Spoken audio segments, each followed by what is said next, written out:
Hello, everyone. Welcome back to my channel. It's a Heart Like Esther's. I hope everyone is doing well today and had a peaceful, restful, enjoyable day with your family, your friends, your loved ones on this 4th of July. Um, so I want to mention something. I'm not a content creator. Just want to put that out there right now. Um, I'm just here to discuss and share my story. And I know that there's a lot of other information that is similar into which I am discussing as well, or expressing, or, it's my little mere conversations about this topic of witchcraft, destiny swapping, and things of that nature. But this is just my version. Trust me, I didn't want to do it, but it's the work of the Lord, and I had to. I have to be obedient, so I'm putting it out here. Okay, so I'm not a public speaker. I'm sure you gather that by now if you heard a video or two. I'm pretty introverted and don't really, talk a lot. So thank you for your patience with me, expressing myself. Okay. So I just want to talk a little bit about, how these witches, they yield to the powers of Satan, who influence is relentless, especially against those who continue to fight back through prayer.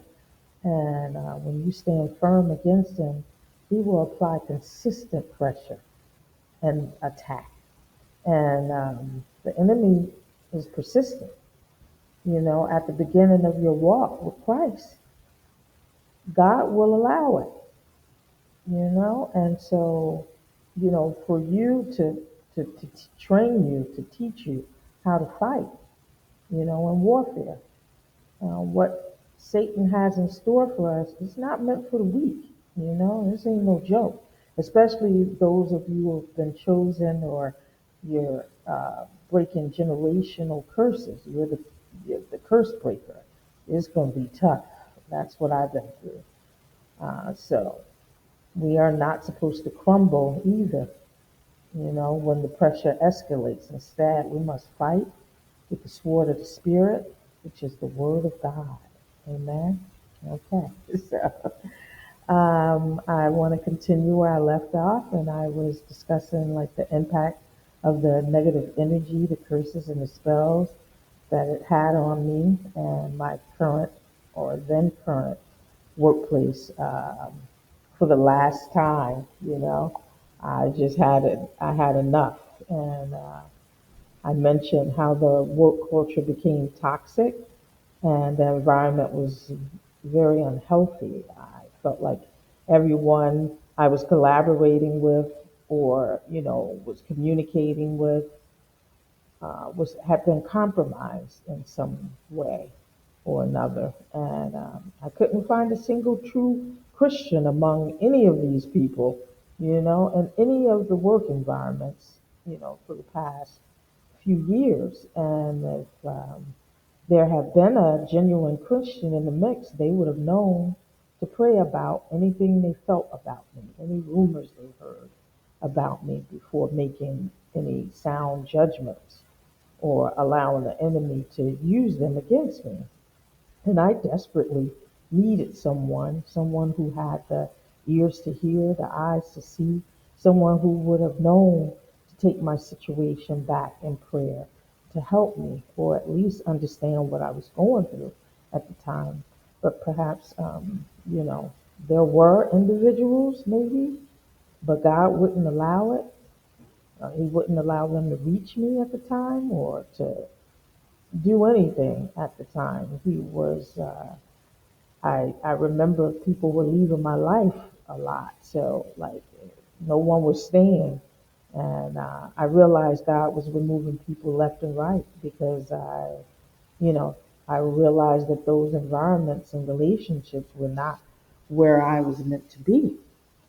So eventually I decided to resign again, And before doing so, I was job searching as I would normally do when these things would happen. But in this case, I was doing it during my lunch, interviewing, when job searching, breaking, you know, regularly when I could.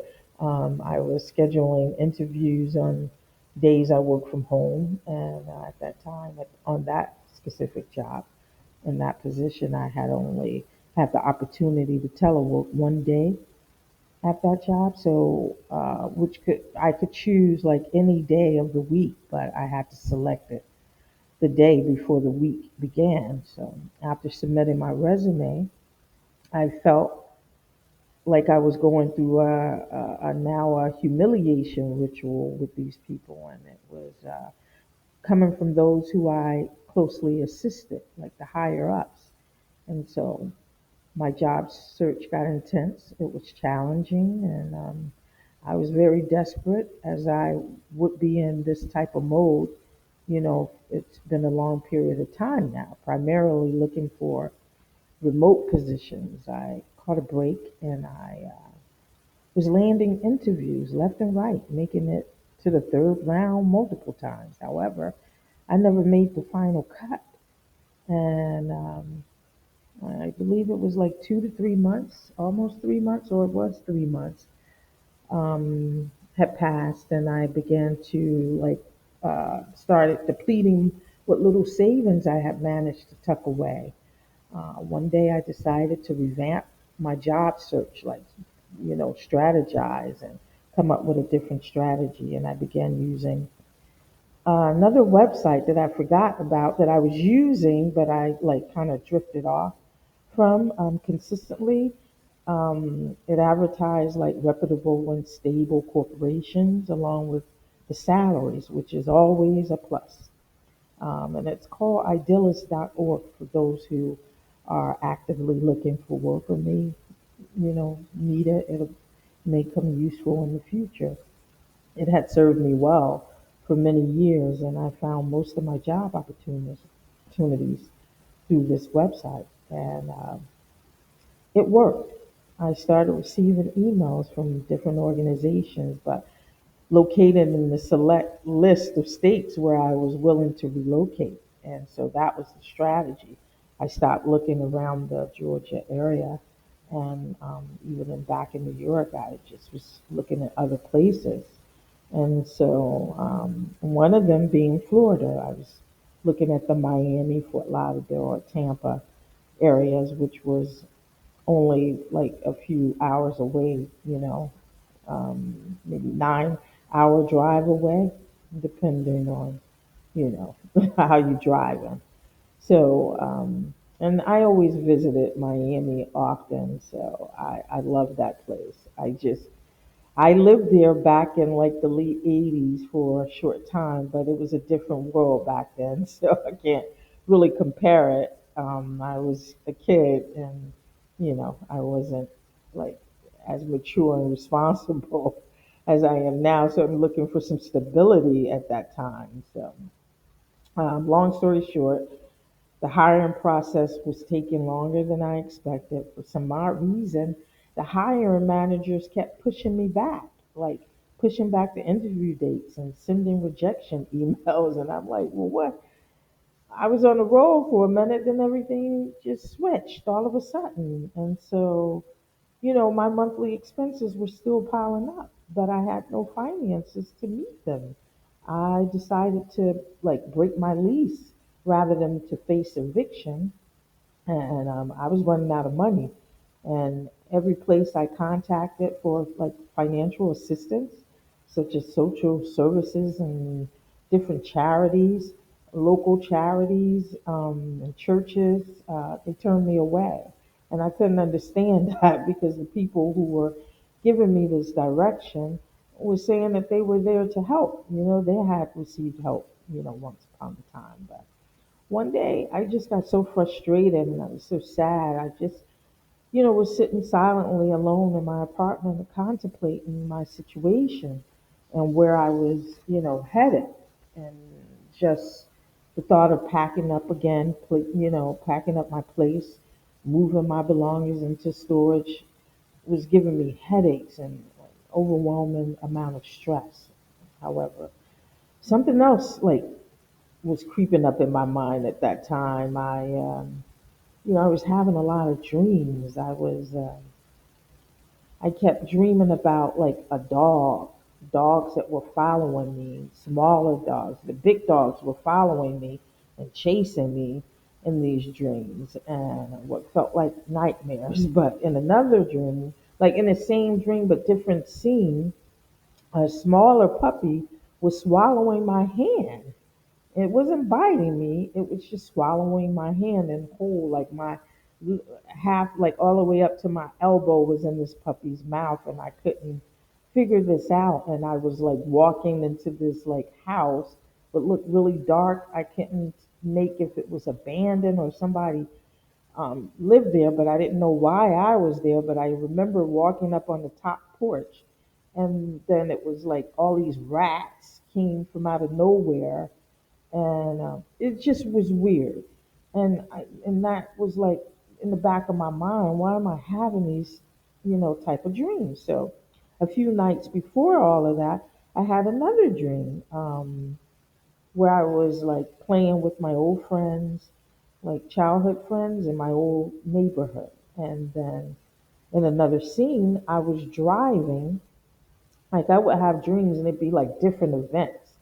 And so in this event, this scene, I was driving and I had an accident. Like two people were like coming from each side and they hit me, and they was just sitting in each of their vehicles just looking at me. And then I would wake up, and so I knew like the Holy Spirit, well, I didn't know then that he was nudging me to pay attention, or be aware of something, you know, um, because it had been affecting my plans. So weeks later, it seemed like everything that could go wrong did. I eventually just arranged a meeting with the property managers, lawyers, the owners of the property, their lawyers, and I signed documents agreeing to pay off the remainder of my lease if I would just vacate um, in a couple of weeks. I would just pay a monthly fee, until it was paid off. Despite my misfortunes at the time I was experiencing, I didn't know how I would manage this.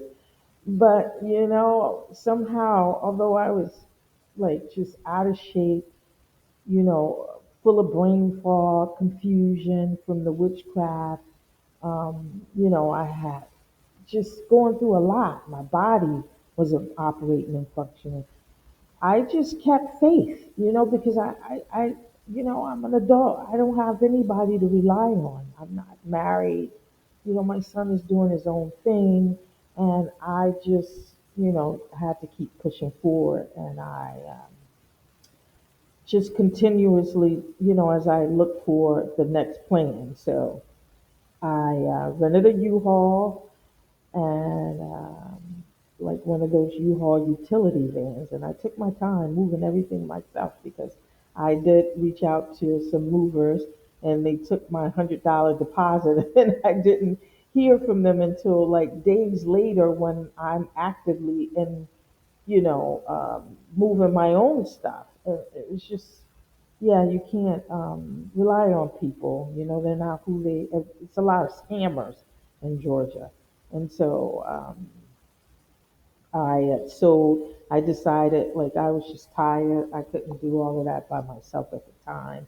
I had just sold and gave away some items, and I had only had this stuff for a short time. I just purchased it when I, relocated there, and so for just what 2 years, and it was just very disappointing at that time. But I just reminded myself that it was just stuff, and I knew that I would acquire these items again. So after moving everything out, I made sure the place was spotless. Went to Home Depot, got spackle to, fill the holes, where, from where I was hanging pictures. And, when I first moved in, I had went and bought the plastic containers to keep like paint in. It keeps it fresh. Home Depot sells them for like $2.99, $3.99. And so I can, like, touch up the walls in certain areas if I fingerprints or anything like that. So I knew I had forfeited my lease, so I wasn't expecting to receive my security deposit. I just wanted to leave a good impression when I left. So I slept on the floor that last night. Everything was out. I just had like my blanket, pillow in my purse. My car was packed. And, the next morning, 5 a.m., I hopped in my packed vehicle and I headed to the Sunshine State with no real prospects, only $3,000 in a dream at this point. I accumulated most of that money from selling off some of my things. So essentially, the dreams I was having involved witchcraft, of course, and the witch and her coven. It takes a coven to bind you and put you in jars using like different herbs and roots. And they operate through your dreams. So they were attaching themselves with my energy field and assigning spirits. One moment, my computer is dying. I'm so sorry.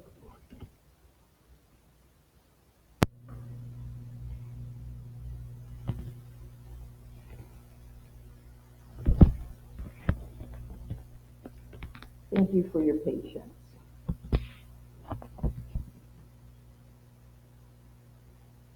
Yeah, so I was saying that so they use this tactic to operate, you know, um, to attach themselves to your energy field and also assign spirits to you. So the dog that followed me in my dream and was chasing me, it represented a monitoring spirit, while the appearances of my childhood friends and my childhood like home, that symbolizes a spirit of setback and stagnation and delay. And the image of the puppy swallowing my hand represented a spirit of poverty, consuming my finances. And the accident that the two people were like hitting me from each side was an indication that I was not only being binded in my dream, I was being blocked. So they were blocking my finances, my opportunities. These like they didn't want me. This witch didn't want me to have anything. And so yeah, that's why I wasn't receiving any more opportunities. I was taking a lot of losses, losing, just everything, and I wasn't receiving any help of any kind. And so the purpose of these attachments was to harvest my energy through points of my body and allowing these spirits to connect with me at any time as a result. While I was enduring the losses of my finances and my health, and so they were gaining power and benefits from my suffering. And in addition to my appearance as well, while I was losing my glow, they were glowing up. I literally, at one point, my skin had turned completely like really dark, like the darkest skin I've ever been. I've never been that way, and I didn't know that people could change like that. But yeah, and my hair had gray, but I was dark and lovely in it, and just to try to keep my appearance up. And um, yeah, I used to hear the whispers, amongst my colleagues and people. I never really came out of the house, only to go to like the supermarkets to get the basic essentials, just to survive. And so, yeah, as I endure this spiritual warfare, I recognize that I am still a novice at that time, learning while I was navigating the spiritual battlefield. Yeah, I want to mention that, you know, in addition to all of that, sat back and I realized every job I went on, everywhere, everybody in authority, it always seemed like, or even the men that I would, communicate with from time to time, seemed like the same people, like the same personality, the same characteristic, but it just in a different form. It was just, it was happening repeatedly, and it was similar to like the movie The Matrix. Like it was an agent, he would jump body to body. And so the experience was quite unusual, but yeah, but this was an actual spirit that was doing the same thing that was assigned to me, and operating against me. So when I finally arrived to Florida, I decided to just keep going and head to Miami first because I had some people over there. One which was a girlfriend of mine who I had kept in contact with from time to time. My initial intention was not to stay at her place or anything like that. I just simply needed information about, job openings since, she was a recruiter back in New York and I was aware of the job market in her area. So I had already been in the mix applying for positions before I got there. So I was just waiting for something to come through. I really thought something was going to come through, and I didn't have any choice, so I just, took a shot at it. I was homeless already, so but nothing happened. Fortunately, since it was the winter, the hotels and the Airbnb options were quite affordable. Um, while I was there. And so I was able to afford to stay in a room. So I'm going to cut it off here because it's like getting ready to cut off on itself. And I'm going to just record because I'm not finished. I want to at least get to the good part before I stop this recording for today. Okay? Just hang tight. Thank you.